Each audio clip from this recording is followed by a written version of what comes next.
While the world was busy applauding King Charles for sharing hopeful news about his health, something else was quietly weighing on him. And no, it wasn't politics. It wasn't the crown. It was the growing realization that time is moving faster than family ties can heal. In a rare public moment, Charles revealed that his cancer treatment would be scaled back in the new year. Early diagnosis. Doctor's orders.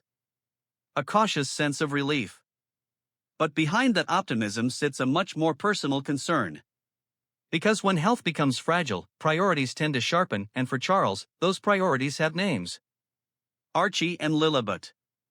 Sources say the king is deeply unsettled by how little presence his youngest grandchildren have in his life. This isn't public bitterness or dramatic ultimatums. It's something quieter. A grandfather watching the clock, aware that memories can't be postponed forever. He proudly watches Prince William's children grow up nearby, while the Sussex kids remain distant, not just geographically, but emotionally. And that difference stings. That concern reportedly led to a private meeting between Charles and Prince Harry at Clarence House a few months ago. On the surface, it looked like progress. Father and son.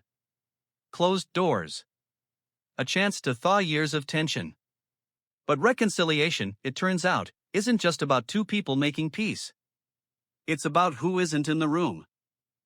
Because one thing hasn't changed. Meghan remains firm about keeping their family rooted in the United States.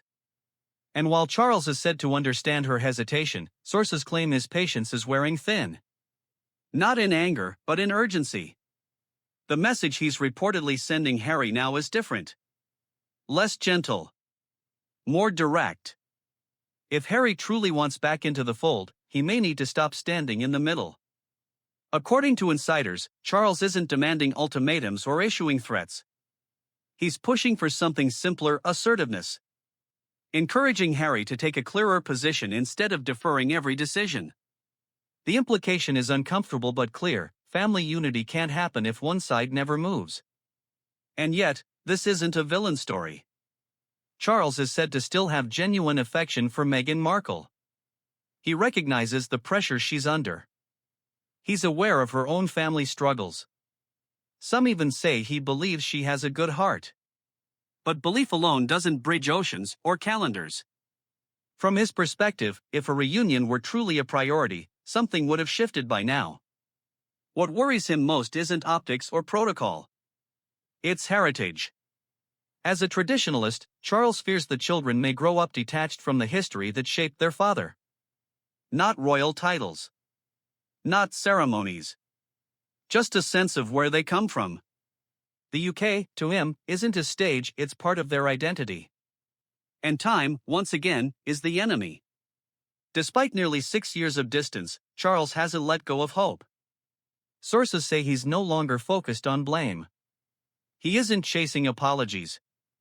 What he wants now is peace. Normalcy.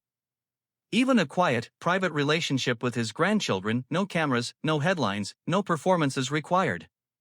Because at this stage in life, power matters less than presence. And that's what makes this situation so complicated. It's not about winning or losing. It's about who's willing to soften first and whether time will allow it to happen before the window quietly closes.